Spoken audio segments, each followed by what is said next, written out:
wat gebeur in 'n mens se lewe wanneer die lam en die leeu saam verstaan en aanvaar word?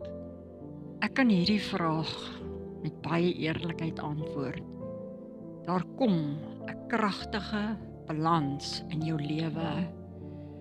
Jy leef in sekerheid van sy liefde, maar ook onder leiding van sy gesag. So waar. Dit bring ware vryheid en nie 'n rigtinglose lewe nie. Ja. Jy word nie net getroos nie, jy word gevorm. Wow. Jy beweeg vorentoe met selfvertroue, omdat jy weet, die lam het jou gered en die leeu lei jou elke dag. Dit is so awesome. Baie dankie dat jy dit so mooi aan ons verduidelik.